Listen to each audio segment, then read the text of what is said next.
welcome everybody to the 7th annual Reproductive Sociology Research Group lecture. I'm Sarah Franklin. I'm the director of the ReproSoc group, and I'm really pleased to be co-sponsoring this lecture this year with the LGBTQ plus program here at Cambridge, which is a relatively new research program, which has grown very quickly over the past 3 years, and now extends across the entire university as a research network for LGBTQ scholarship.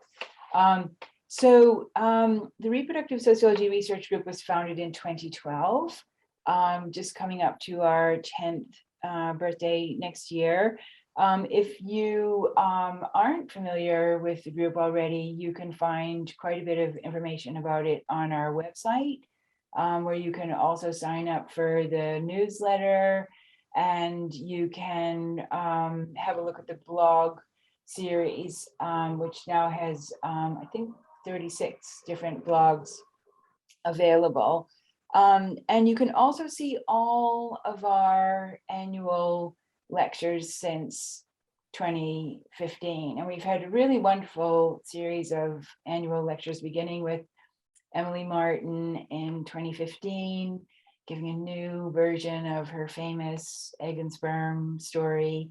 We were joined then by Marcia Inhorn, by Rosalind Paczewski, by Anandita Majumdar, by Karis Thompson, and last year by France Windence Twine, and all of those lectures are available online. This is the second annual lecture where we've been having the event online, and it has been a real sort of pleasure and a relief to know that there are advantages to having events online, including the fact that we're all now much more familiar with having events online, which means that we can have much more inclusive events that reach much wider audiences. So although we do very much miss being able to be around each other in person, in lecture theater, we have really been able to expand the number of people we reach, which is a real advantage. So this year, it's an incredible pleasure to welcome Professor Joanna Mizielińska from the Polish Academy of Sciences, who's joining us to speak from her really pioneering and important project, the Families of Choice project, which she set up in Poland in 2012. It's pretty much the same age as ReproSoc, and it's been a terribly important project, really, in opening up a space where there was very, very little research, very little public research, very little public profile, and especially given what's been happening in Poland over the past 4 to 5 years, you know, this project has taken on added importance, both for its actual findings, but also for the message that it sends to the LGBTQ community and to the scholarly community about the importance of LGBTQ families and parenting and choice. So this, of course, is an intersection, the intersection between queer and reproduction, which has become much more widespread. I've personally been quite struck by what a huge intersection this now is. And here at Cambridge, this intersection was critical to the work of the Center for Family Research, headed by Susan Gollenbach for many years. Before ReproSoc was established, it's been quite important to work in the Center for Gender Studies here at Cambridge, but it's also been quite important to work in modern languages and history, in the law department and the sociology department, in several departments here at Cambridge, and also in the new Cambridge Reproduction Initiative, which is a university-wide research project on reproduction, encompassing the STEM subjects as well as the social sciences and the humanities. And of course, beyond Cambridge, this is also an absolutely huge topic. It's the subject of an increasing amount of scholarship and teaching, and I'm sure that will continue. So we're really, really fortunate to have Joanna speaking from some of the latest research in this field, and she'll be properly introduced by Dr. Marcin Smetana, who was recently promoted to Senior Research Associate here at Cambridge. Congratulations, Marcin. And who has been with ReproSoc since 2014 for the bulk of its life. And yeah, it's a real pleasure to have Marcin, who is also from Poland, introducing our talk tonight. And I will hand over to Marcin to do that introduction and also to do the housekeeping for tonight's event. But welcome, everyone. It's absolutely brilliant to see you here. Over to you, Marcin. Thank you so much, Sarah, for this introduction. And thank you, Joanna, for accepting our invitation to give the annual lecture. And thanks everyone for joining us today. It's really great to see everyone here.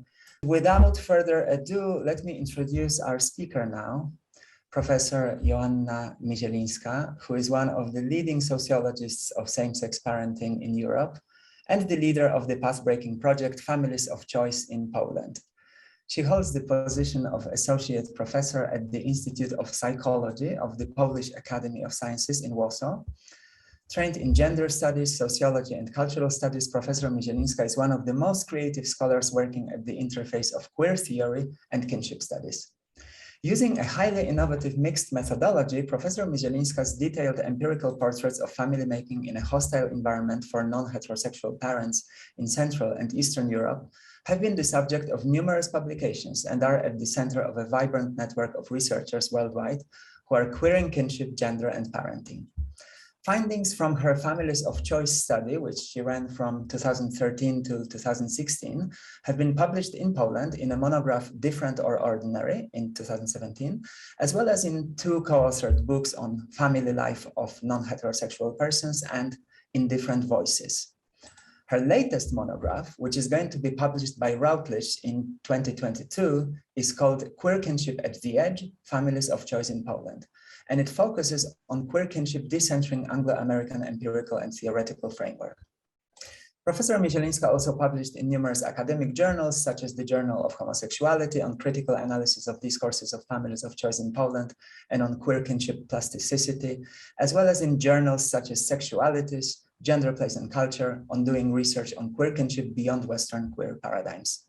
Following the Families of Choice in Poland project, she also co-led international projects on doing rights, innovative tools for professionals working with LGBT families, as well as queering kinship in the Baltic region. Professor Migelinska's previous research centered on the politics of translation of Anglo-American queer theoretical approaches and concepts into other geopolitical contexts, such as Central and Eastern Europe.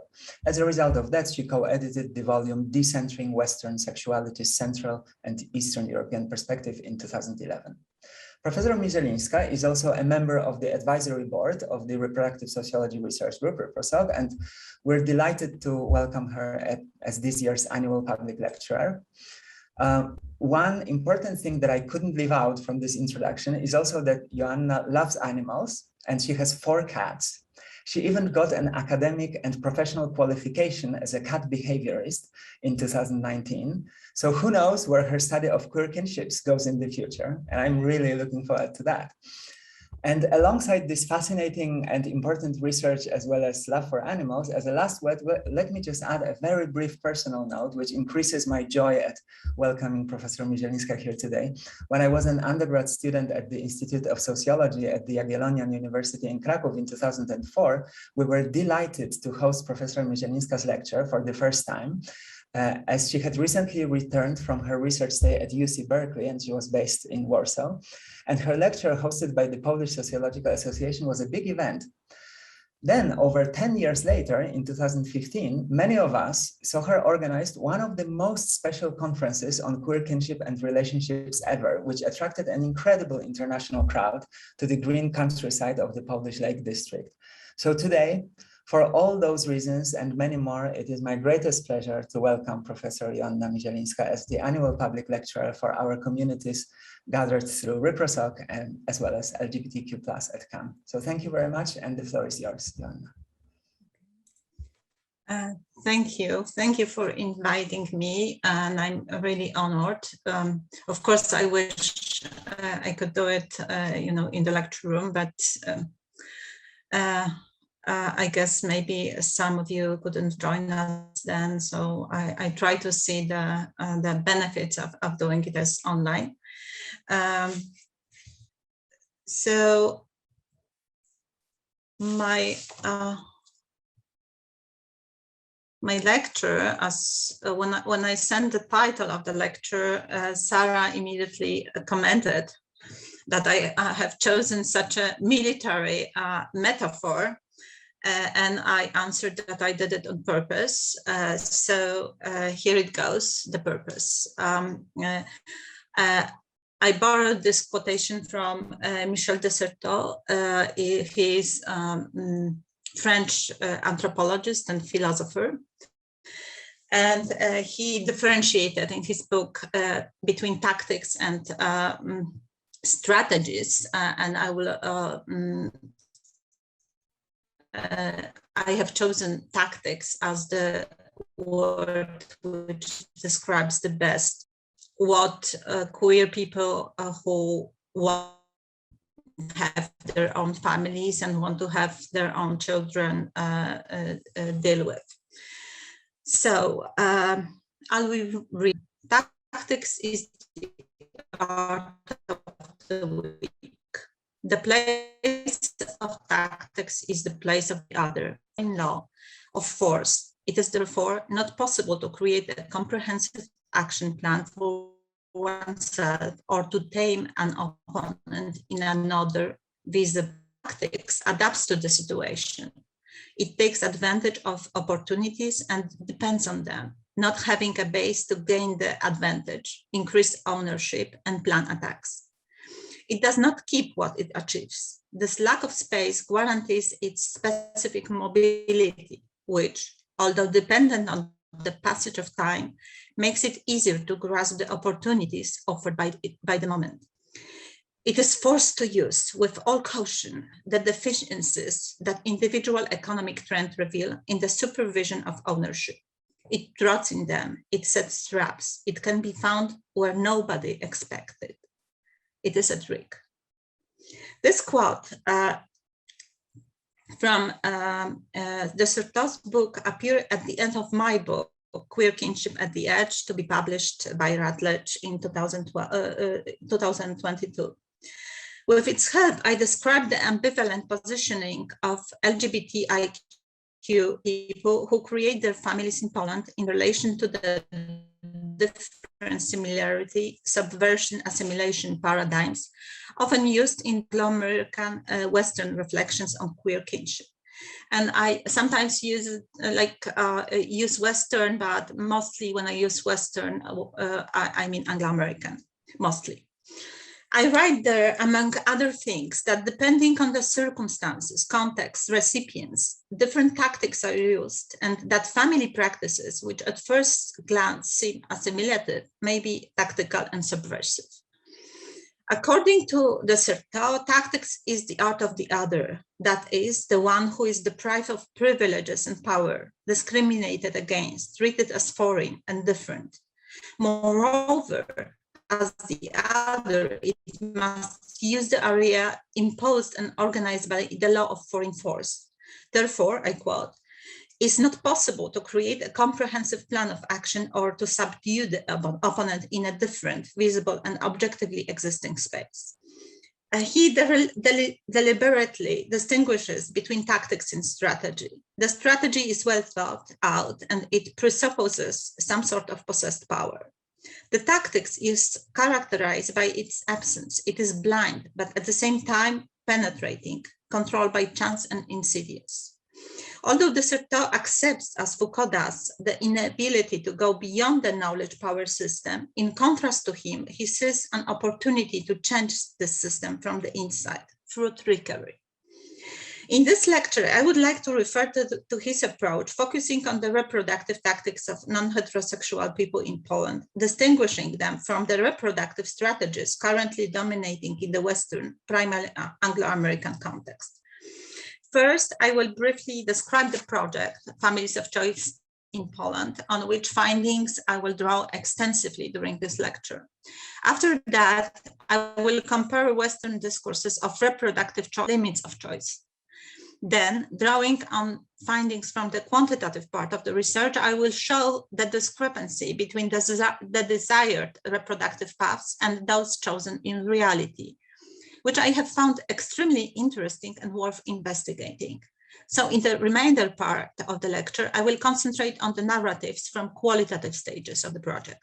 First, I will focus on women's narratives and show how the so-called in vitro law in 2015 changed their reproductive trajectories. In the following section, I present gay narratives on reproductive paths and their limits. Through the lecture, I argue that some theories and concepts developed in the Anglo-American context do not fit into Polish realities. Particularly, the question of choice as taken for granted and central in contemporary Western debates, focusing on possible abuses, failures, reproduction of race, heteronormativity, and homonormativity, becomes for Polish queer families imaginary, since in their daily life, they must struggle with limits of choice and find loopholes in the system to be able to reproduce at all. This lecture draws on the findings of my mixed and multi-method research project called Families of Choice in Poland. Its main aim was to show the variety of family and intimate arrangements of non-heterosexual persons in Poland and understand their everyday life challenges.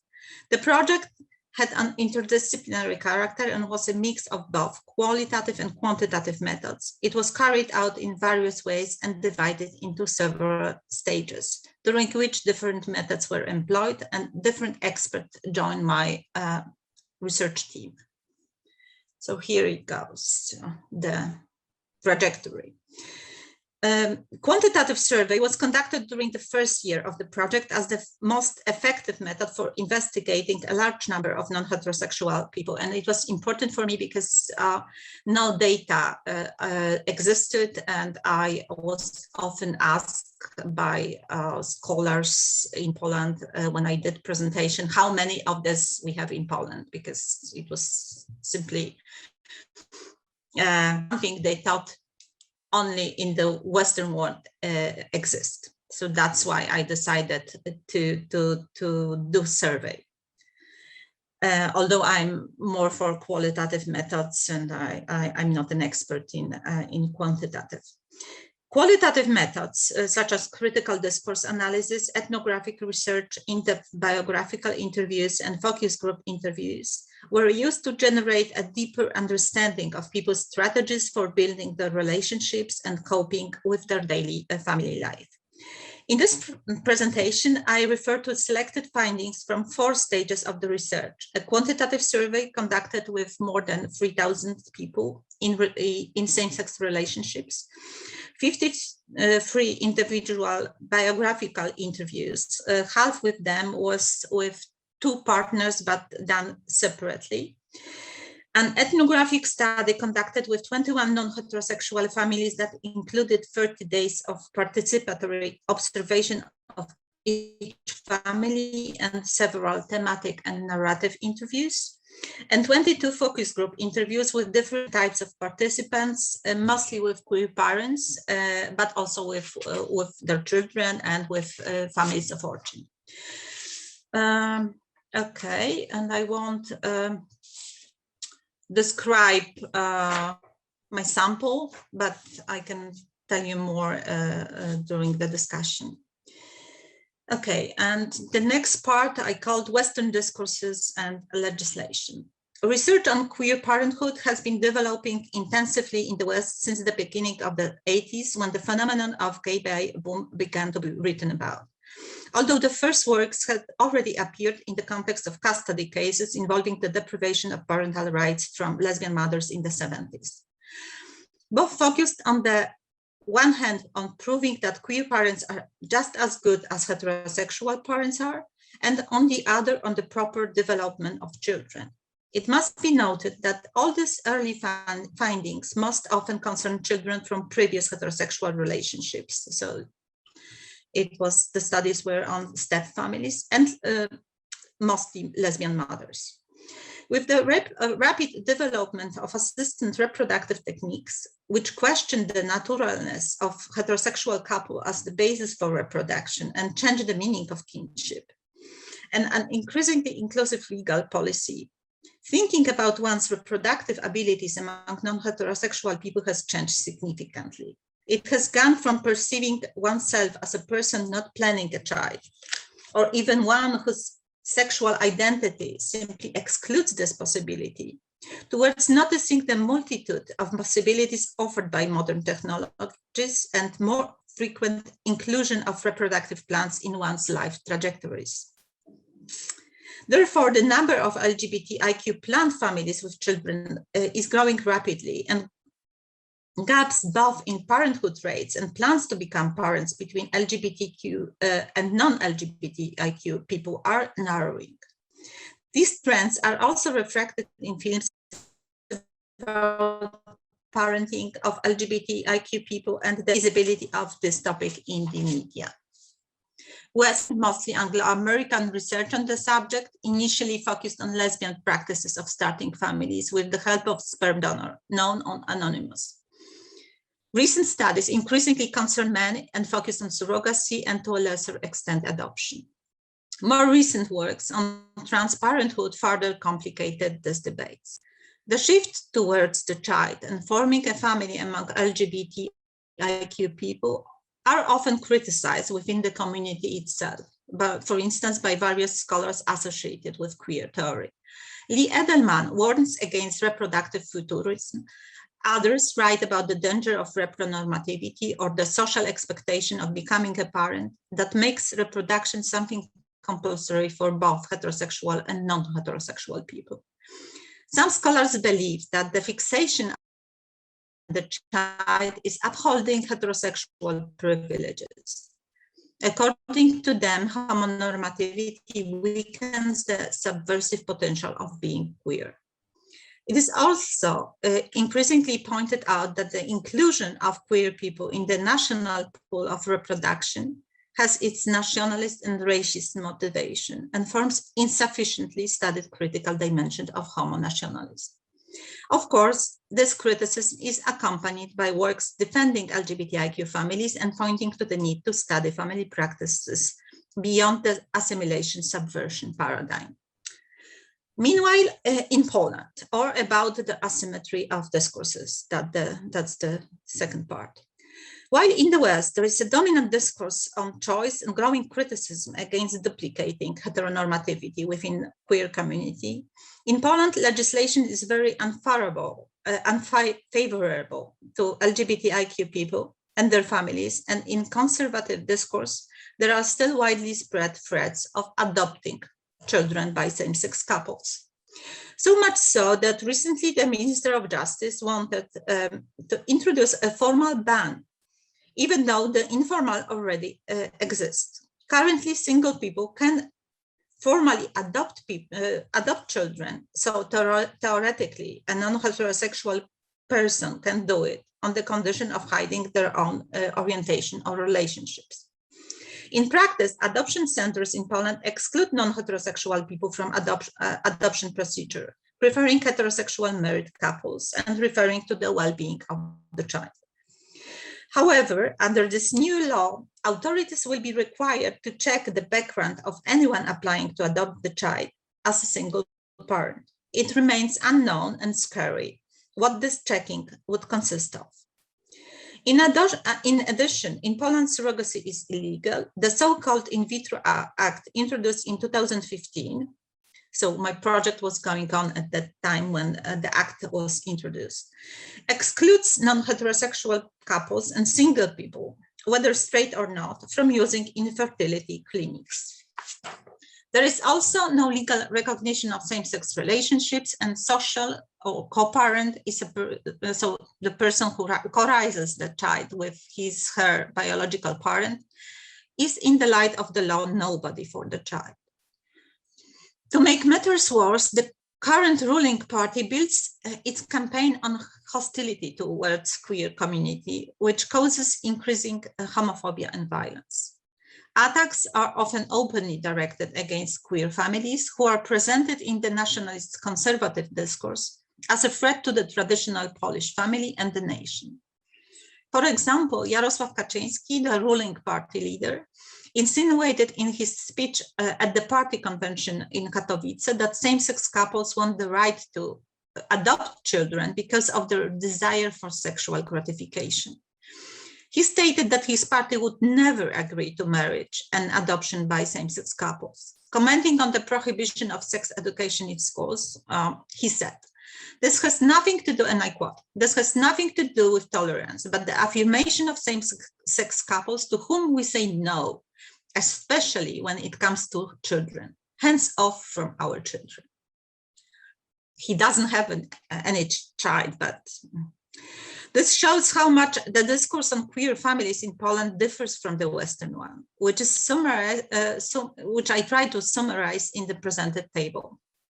While in the West, we deal with the discourse of choice, Poland is dominated by the systematic limitation of queer reproductive possibilities, which result in the necessity to tactically search for gaps, loopholes in the system by couples who decide to have a child. These couples have a great theoretical knowledge of Anglo-American Western possibilities because Western discourses are present in Poland in the form of books, films, series like Modern Family, Transparent, theoretical studies, academic exchange. At the same time, they struggle with the lack of recognition and adjustment of Polish legislation to the current changes in family configuration and meaning of kinship.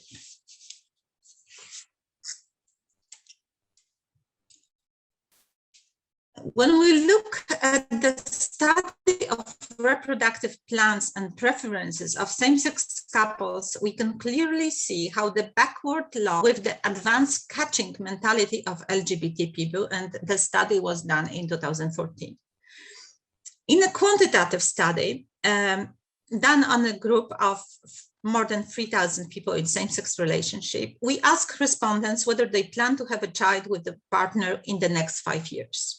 More than half of the respondents did not plan to do so, and 31% did not know whether they would decide to do so. However, 16% respondents would like to have a child soon. Women definitely more often than men, so 24% versus 5%.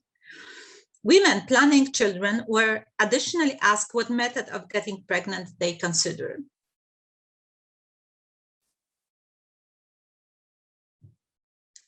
Most of them would like it to be a fertilization procedure in a clinic or home fertilization, but without the active participation of the man. 7% would decide to have sexual contact with a man in order to get pregnant. Women are unlikely to want the biological father or the sperm donor to be involved in the upbringing and family life of the couple. More than half would like him to remain anonymous, and another 13% would agree that the child could get to know him, but do not want him to take part in the upbringing. A total of 18% of the surveyed women would undertake the joint project of raising a child with their father or a father treated like an uncle. A similar desire for exclusivity in being a parent appeared on the part of men.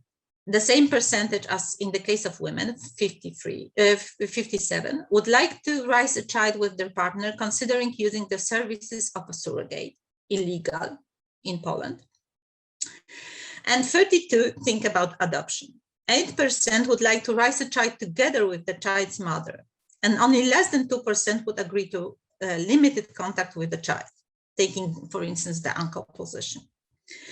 The same percentage would like to be an anonymous sperm donor. These plans in 2014 could herald the coming gay boom. They certainly reflected the awareness of the changes related to the development of new reproductive techniques and the opportunities offered to non-heterosexual people, but elsewhere. At the same time, they were significantly different from the parental models that were implemented. In the same survey, 9% of respondents declared that they have children, 12% women and 5% men. In this, 92% of children were born in the respondents' previous heterosexual relationships, or when she was in a relationship, so they formed the so-called reconstructed families or step families. Only 8% of children were born in same-sex union within a planned family. Different family configuration of men and women were also clearly visible. 68% of the female respondents' children grew up with the active participation of their partner, the co-mother, in most cases without the participation of their biological father, and in the remaining 24% also with their biological fathers. 7% up only by their mothers. Gay parenthood was completely different. In more than half of the cases, 58, their children were raised with the child's mother without the participation of a father's partner. And in 20% cases by free parents, the respondent, his partner, and the child's mother. This gap between preferences and practices provoked me to analyze the findings from the qualitative parts of the project, to consider what it looked like at the level of daily experiences and practices, as well as the reflection of the reproductive decision. Generally speaking, reproductive tactics and the resulting family configurations depend on the following factors: gender, age, so generation, affiliation, and selected procreation paths, planned or reconstructed. In this lecture, I will mainly focus on the narratives of the younger generation. I confront them with participant observation, continued contact with some of my informants, and the recently presented documentary series, Family Plus, about LGBTQ families in Poland. So first, lesbian planned families. In lesbian planned families, motherhood appears as a joint project. Before women set out on this shared path, they must make many decisions that depend on factors such as health, age, gender. By gender, I mean ways of transgressing gender norms, identification with specific role. Economic issues related to work stability, the possibility of taking leave, desire versus no, a need to have a biological bond with the child, the issue of recognition of the child by the family of origin, class, capital. Despite the differences in the implemented family models, the similarity of preferences among women was noticeable during the research. They all preferred the choice of an anonymous donor who, according to them, was to give them more certainty about the shape of their own family. Therefore, their preference was primarily motivated by the lack of legal recognition of the character and the role of a co-parent, and less by the desire to reproduce heteronormative nuclear model. I will demonstrate it on the example of couples coming from different social classes planning the child. In the case of middle-class women, there is a noticeable more frequent inclusion of reproductive plans in their life plans, which one can call repronormativity in Polish. That is the feeling that regardless of orientation, at certain age, one should have a child. This is clearly visible in the case of the 27-year-old Eva, quoted on the slide, who very carefully outlines her plan for the future and, like her heterosexual friends, believes that the child is an element of life and at a certain stage of life stability. So she says, now this is the topic that appears the most because we are also at this age and everything is going in such a direction that my partner graduated from university, and I'm also at the stage where I already have this apartment because I have said right away, if there is no flat, no money, there will be no child. Women from the middle and upper classes also talk about their cost to fulfill their own desires to become mothers.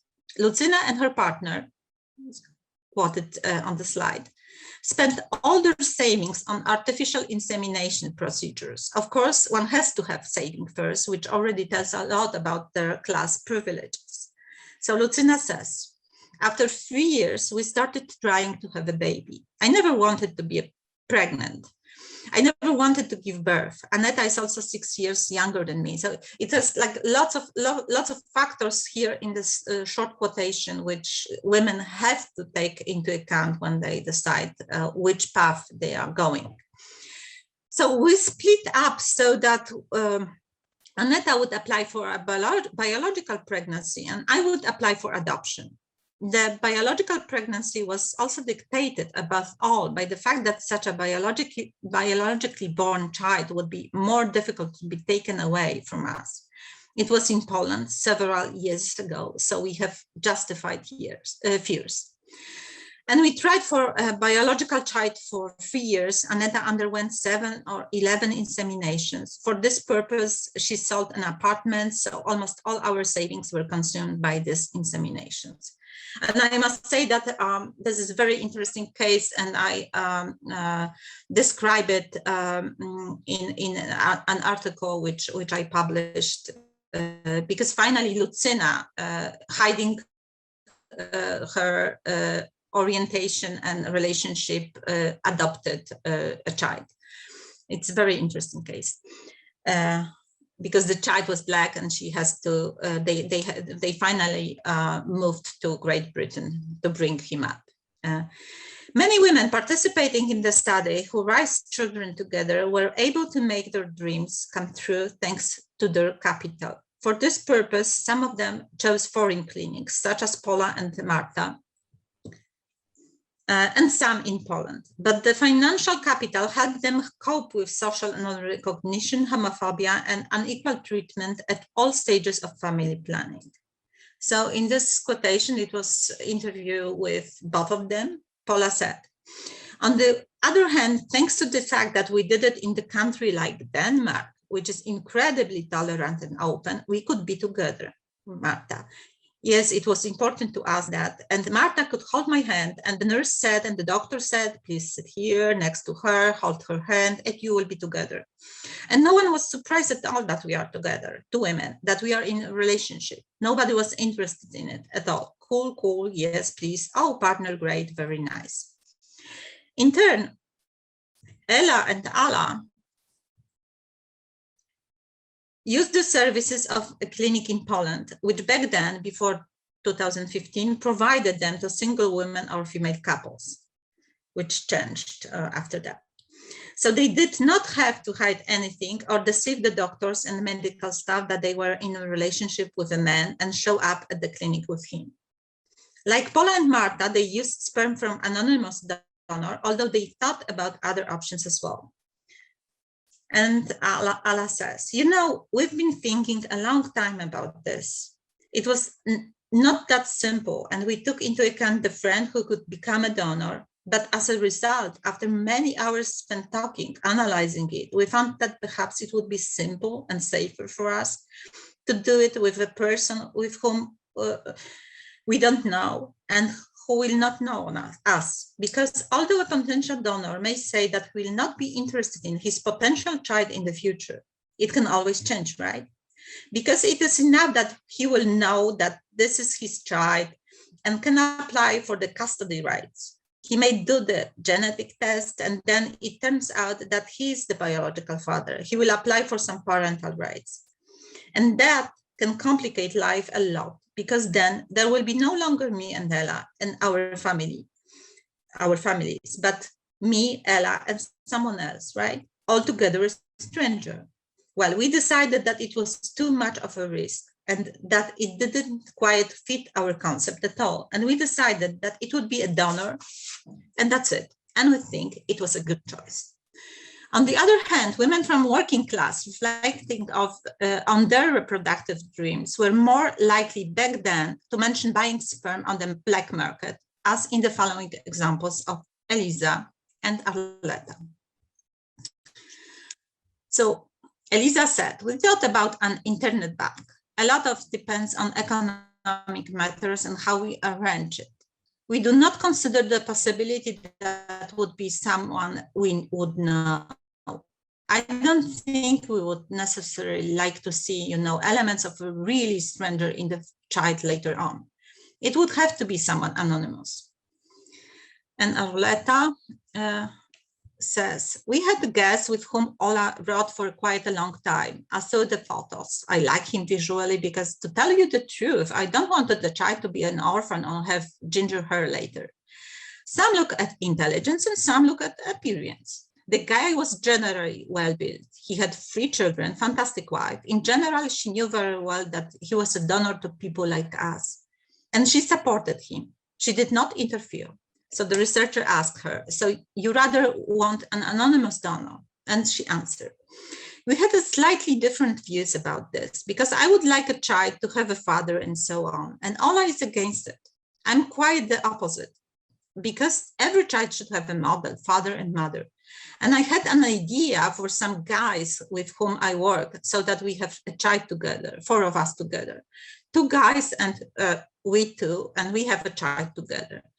But Ola is against it because later there might be a court fight for paternity and so on.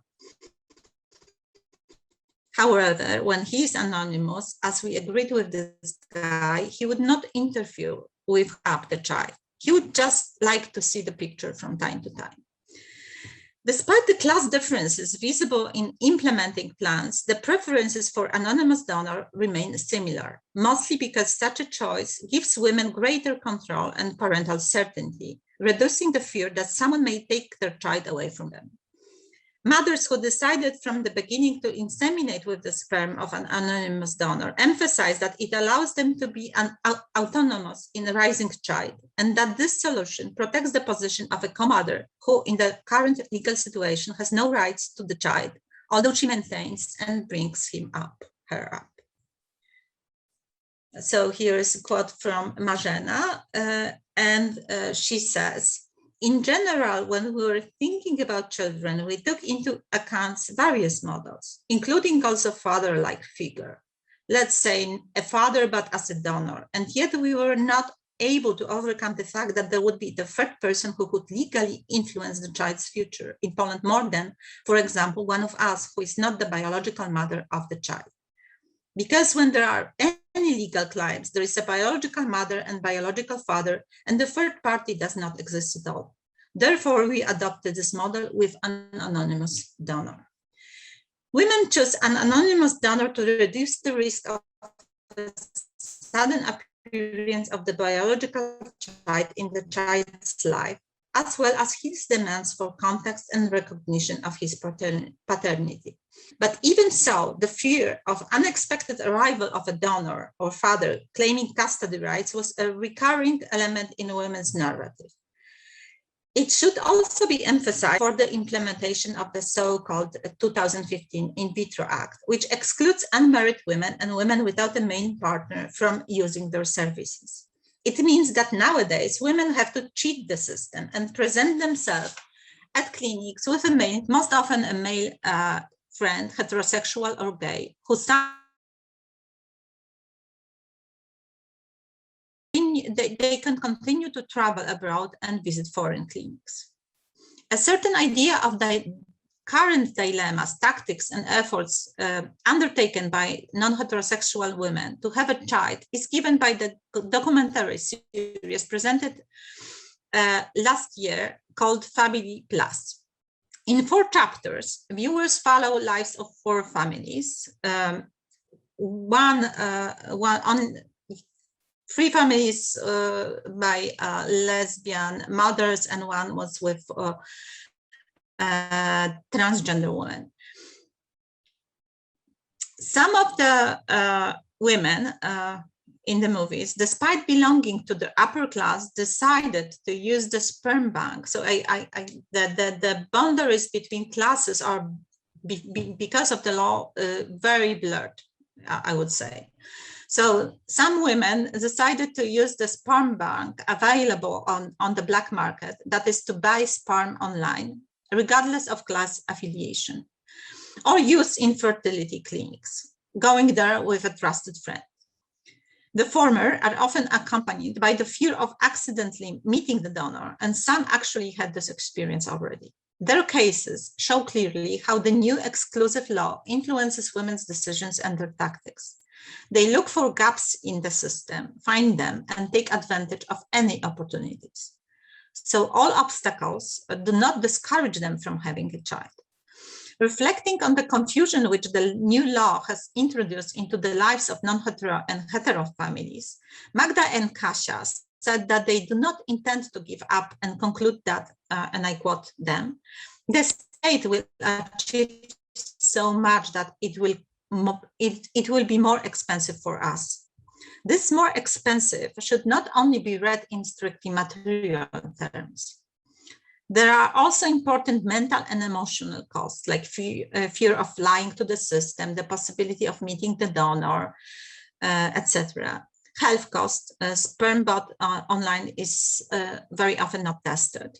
And ethical dilemmas, like no control over the flow of the sperm, may mean that an online donor may have an infinite amount of children, and children may have an infinite number of genetic brothers and sisters.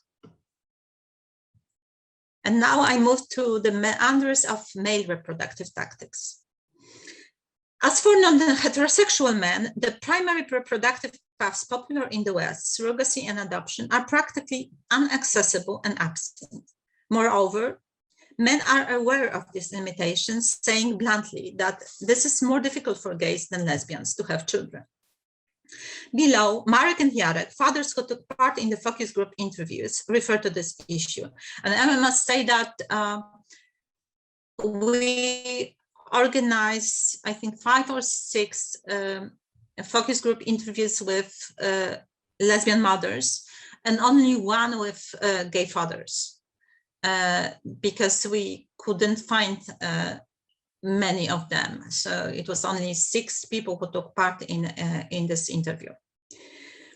As for non-heterosexual, so below Marek and Jarek, fathers who took part in the focus group interviews referred to these issues. Marek planned the child and Jarek became a father while being married to a woman before bonding with his current partner. Currently, both men have contacts with children, but it's rather occasional. For example, Jarek and his partner look after their children every second weekend, and daily their mother look after them. So Marek says, the second option, which is probably unpopular somewhere in the West, is surrogacy, right? Only there are 2 obstacles. First of all, it is costly. And secondly, there are some ethical concerns too. You can have doubts about surrogacy and actually hiring a woman to give birth to a child for you.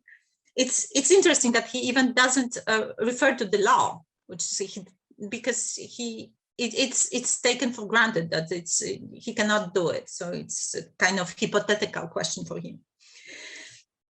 And Jarek says, 1/4 of the children ended up in non-heterosexual families there. And after a few years of this experience, they know that the children are happy, the couples are satisfied, the society has accepted it. It is even normal. We could even read an article in one of the Replika, it's a queer magazine in Poland, right? And it's all so natural there, and it is so close. And here, that would be a problem, right? Men talk a lot about the invisibility and loneliness of their experiences. The heteronormative vision of fatherhood and the pattern of hegemonic masculinity exclude fragile constructs of being a caring and emotional father in Polish culture. The socialization of men limits their ability to assimilate practices focused on the ethics of care, homework, care work, which are reproduced as culturally feminine. Moreover, social homophobia means constantly hiding gay parenthood from others. Non-heterosexual fathers are also often forced to remain silent about their sexuality and intimate relationships in their contacts with their children, or fulfill themselves in the role of a distant or less committed father than they would like to be. According to their informants, the lack of legal recognition of same-sex relationships, the social hierarchy of appropriate relationships, and the lack of recognition of the gay parental needs are the strongest determinants influencing the invisibility of gay fatherhood. And Tadeusz says, another thing is that because certain unions are not legally sanctioned, the cohabited people are here, in my opinion, discriminated against. And this also needs to be said. So you are even lower in the whole hierarchy. And here, various considerations may decide, because it still needs to be explained that a gay is also a man who would like to find himself in the role of a father. He would like to achieve fulfillment, watching his child grow, how he brings him up, how he later develops on his own. It might be a matter of being a grandfather afterwards, not just being a favorite uncle to come over, spoil the child, play with them the way they like. The parenthood of two men in Poland is not legally, institutionally, or culturally legitimate. And the homophobic linking of homosexuality with pedophilia, widespread still in Poland, limits gay fathers' practices of care and makes social fathers afraid of being more involved in raising children. For example, Łukasz, Jarek's partner, speaks about anxiety and the uncanniness of his paternity perceived through the eyes of others. Below, or on the slide, he describes his fears in a situation in which, in contacts with the police or other services, he will not be able to prove that he has the right to stay with children on his own.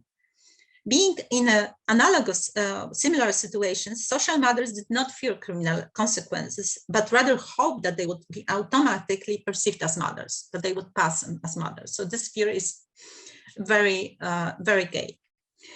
And Łukasz says, I had worries when once I went with the children, Jarek was not there, and I said to myself, God, what if the police catch me? Jarek, it would be a big problem. Łukasz, and what will I say then? Who are these children to me? Well, I will not have an explanation, and what if the policeman is here? What will the children say? Children to the orphanage, parents are gone, a strange gentleman is driving them, and that's it. Moreover, the model of fatherhood in reconstructed families is strongly influenced by the mother's decision regarding the scope and frequency of contact between the children and the biological father and his partner. For example, initially, Jarek's ex-wife did not agree at all to her daughter and son's meeting with his partner Łukasz, as well as with other queer people. Only with time did she include the social father in the upbringing practices, but still impose specific rules that the father must follow. One of such rules is the prohibition of children sleeping overnight at father's place, which often causes practical and organizational difficulties and significantly limits joint care for children. And here Jarek reflects on that. And in fact, 4 years have passed, and there are still situations and things that are not fully right. Because, for example, children cannot sleep at our house. We can go with the children for 2 weeks of vacation, and they spend this time with us. We go to grandma, where we sleep together. However, she does not allow children to come so that we take them on Tuesday. I no longer take them home in the evening, but they can still stay until Wednesday morning. And I take them on to school on Wednesday, which would be such a natural thing and would make it easier. Because this is such a life that with a ticking clock in our mind, we are constantly looking, oh, it's already 7 p.m. We are going soon. We have to put the children away. Nevertheless, both the older and current generations have developed some tactics for becoming a father. The former most often meant hiding homosexuality in heterosexual relationships and waiting till the child's adolescence with the decision of leaving the marriage. And I said that I won't focus on older generations' narratives, so I will skip the quotation. The parenthood of the younger generation looks a bit differently. Often it takes the form of the co-parenthood, and as a rule, the children visit their gay fathers occasionally for weekends, as in the case described earlier. So the story of Jarek and Łukasz serves as an example of such a configuration. In this model, both the biological father, Jarek, and the social father, Łukasz, participate in raising the children, exchanging these responsibilities in the alternating care system with their biological mother. And what is important and differentiate this generation from the previous one, the children know about his father's same-sex relationship. So Jarek says, from the beginning, it was inevitable that despite the fact that the relationship with my ex-wife ended, my parenting over children did not. And in fact, my ex-wife's custody requirements in the divorce proceeding aimed at preventing the situation where the court dismissed the biological father entirely. Jarek did not follow the path of the older generation, waiting for his children to grow up or giving up caring for them after the divorce. That was the most often case. In his generation, the idea of linking gay identity with being a father is far more common than it was in the previous one. It does not mean that the process is smooth, though. For example, Jarek was afraid of losing his parental rights during the divorce because of his gay relationships. New tactics include also planned shared lesbian gay parenting and planned shared gender queer parenting. Both mean that men are trying to conceive together with their female friends. In the first case, they fulfill their desire to become fathers in cooperation with lesbian couples who want to have a child.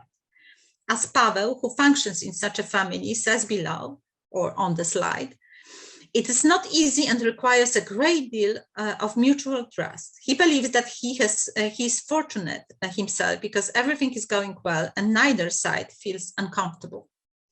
Moreover, such an arrangement is safe for both sides. Lesbian mothers are afraid of a known donor, as I presented, among other reasons because they may take their child from them during the trial in which they reveal their orientation. It was a frequent fear of lesbian mothers from stepfamilies.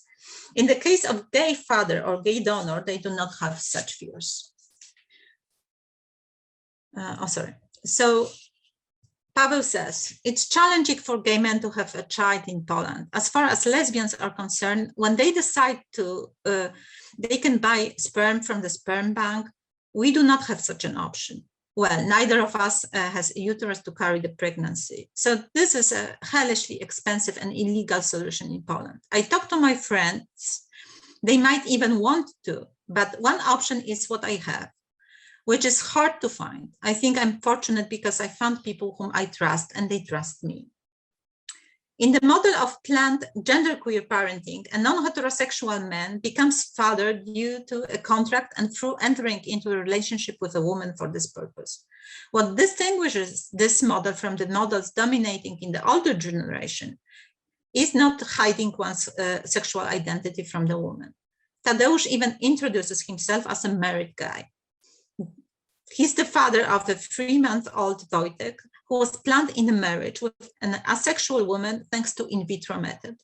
Marriage was a conscious arrangement for Tadeusz and his wife, a close friend. And he said, I'm married, although I'm gay. That's why I have a nickname and the married gay among my friends. When my wife proposed to me, I am a very polite boy, brought up nicely by a Polish mother, so I did not refuse. The situation has developed. We have a son now. I'm not in any stable same-sex relationships. I dated guys before I got married, but it was never more than a year in one relationship. Usually I wanted to run away in the end. And in marriage, in my own way, I'm happy. Well, my wife is my best friend from college, so it's extraordinary relationship. We both knew that I was gay, and she is an asexual heterosexual, but we had our shared dreams and goals. So the marriage first was performed for purely economic and practical reasons. They wanted to buy a house together, and the couple wanted to arrange a comfortable life together. And only a little later did the thought of having a child appear. The idea of having a child arose over time. However, I knew that my wife went through such a stage already in college. She assumed that a man, a husband, is not permanently needed for a woman to have a child. And this is the advantage of women, also lesbians.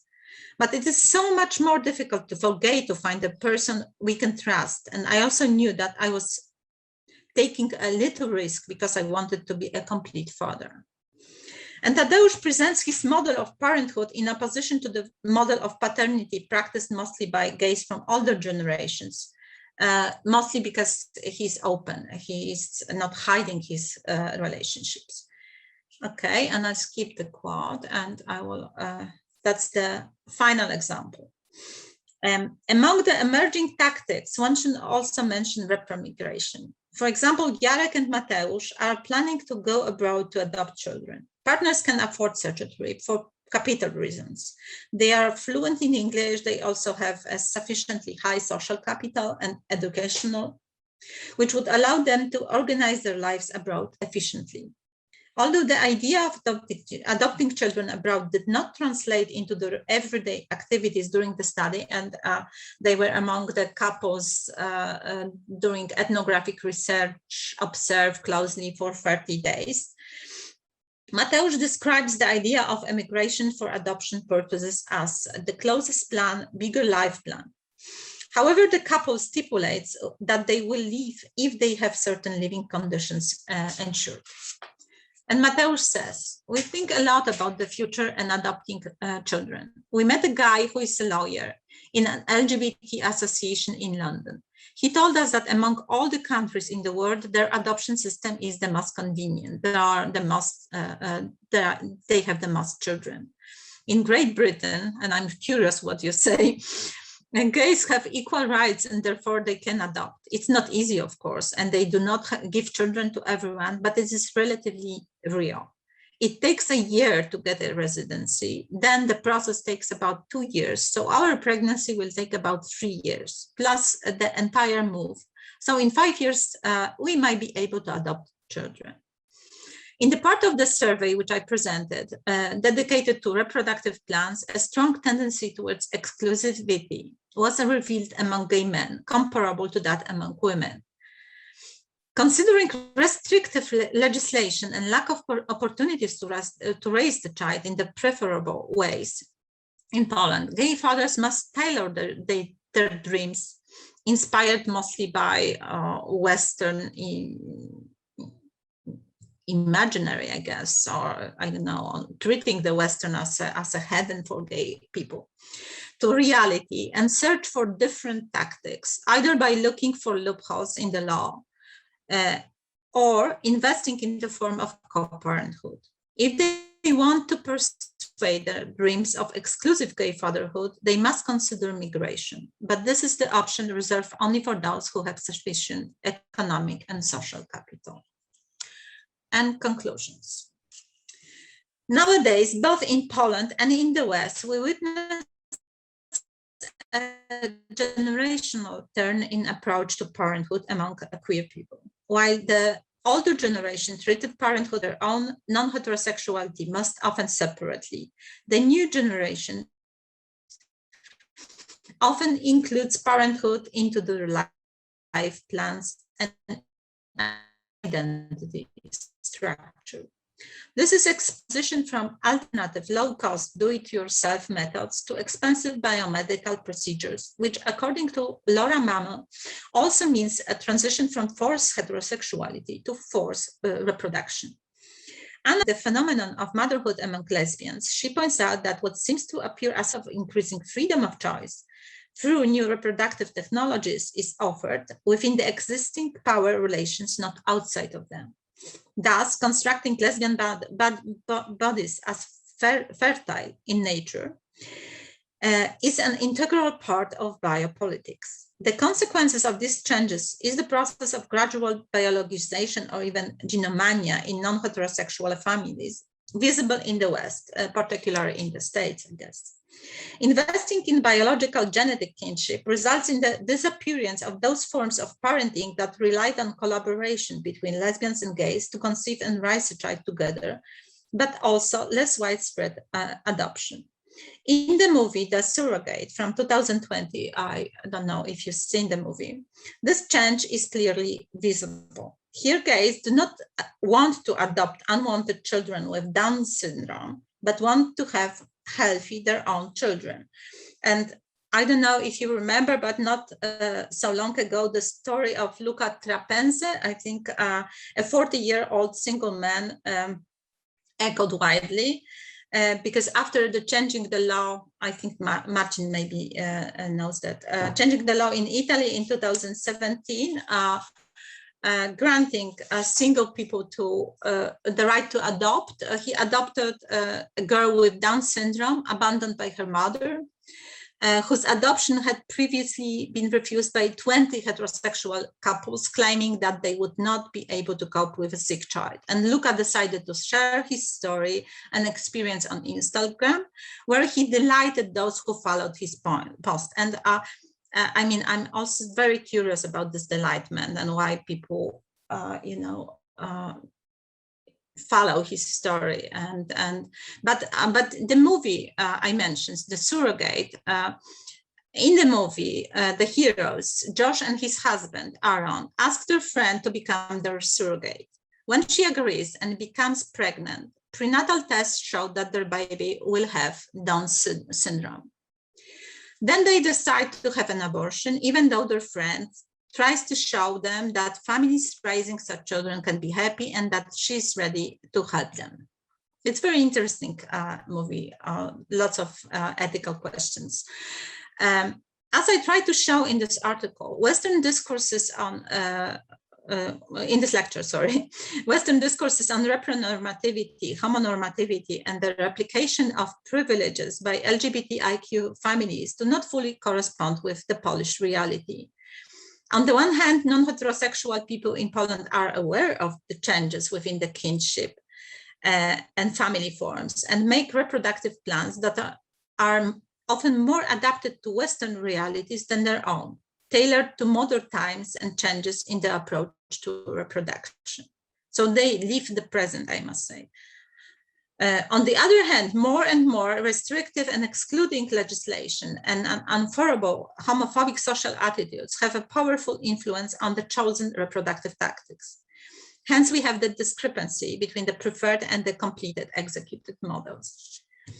The diversity of queer paternity patterns, desired and executed, represented by the research informants, may reflect the thesis that many different emancipatory ideas exist in Poland at the same time, which means that Polish queer reproductive paths cannot be perceived as a pre-modern version of Western strategies or treated as a reminder of how it used to be in the West in pre-marriage era, which is common simplifying way of the perception in the Anglo-American context.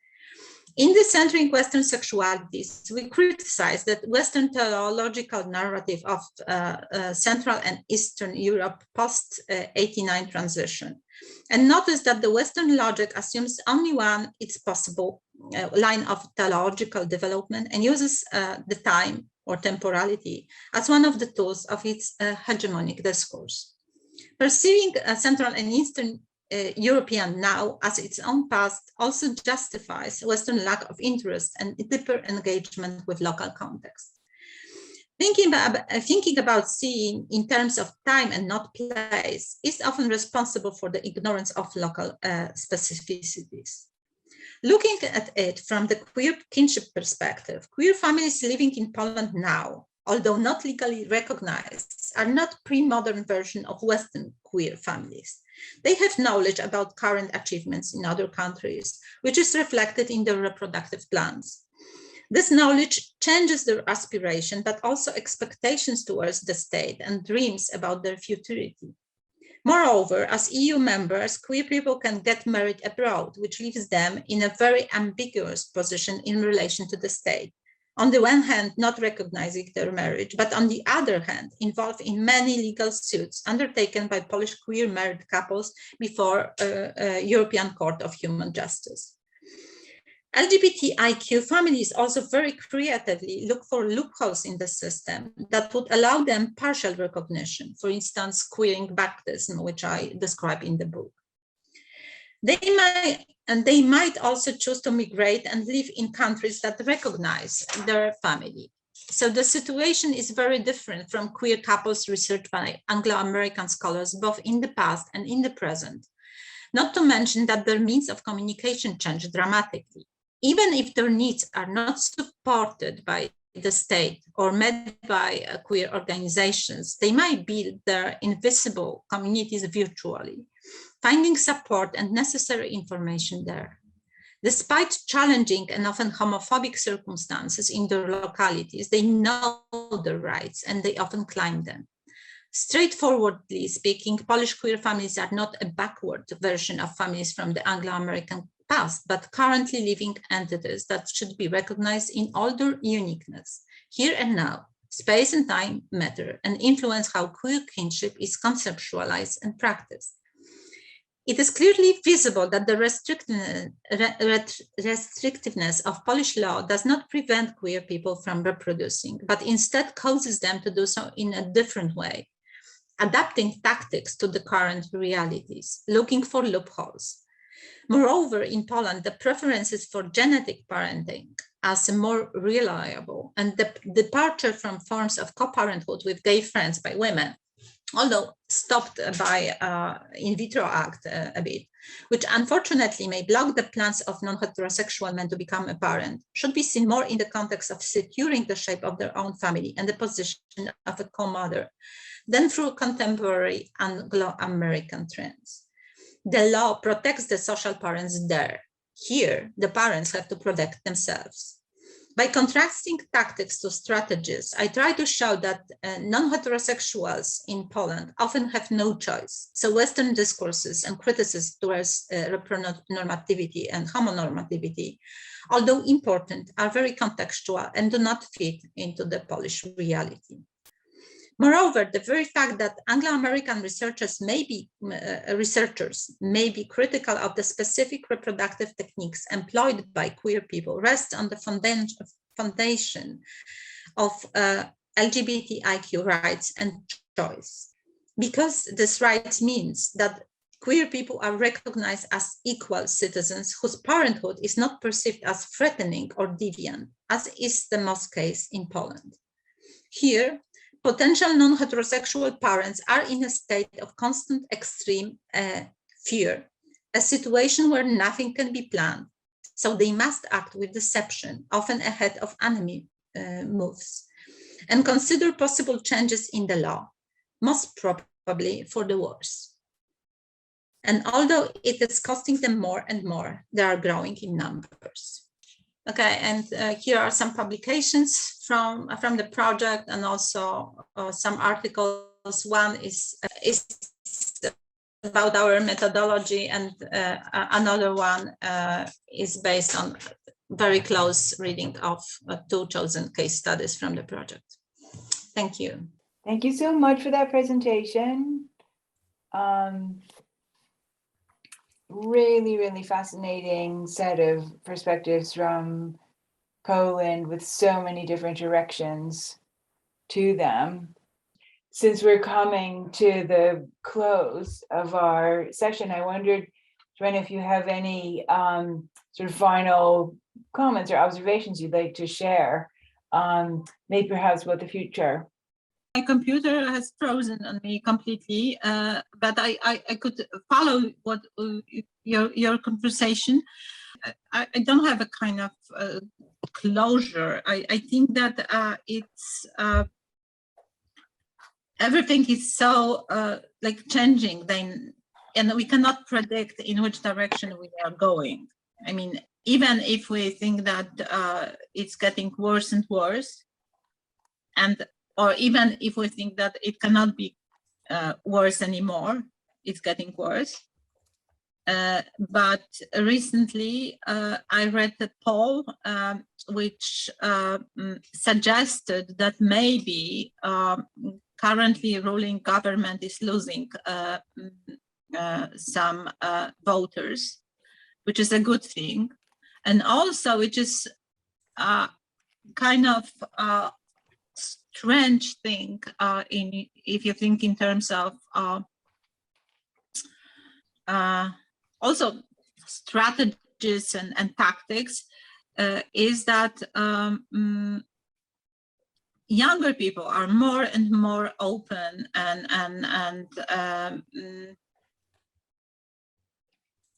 leftist, which gives us some hope for the future. But as I said, Polish reality is so unpredictable that, and also, I don't know, I think that nowadays also global reality is unpredictable too. So it's very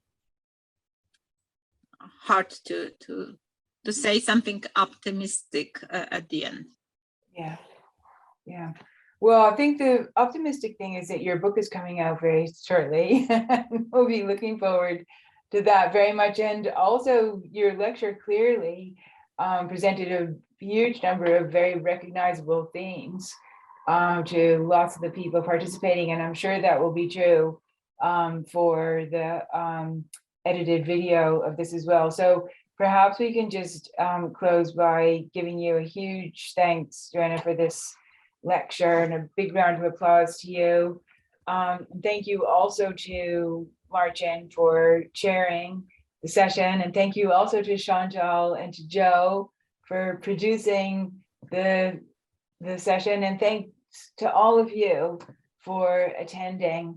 And we'll look forward to seeing you again soon. Thank you very much. Thank you for hosting me. Thank you. Yeah. Good luck to all of you. Bye. Thank you.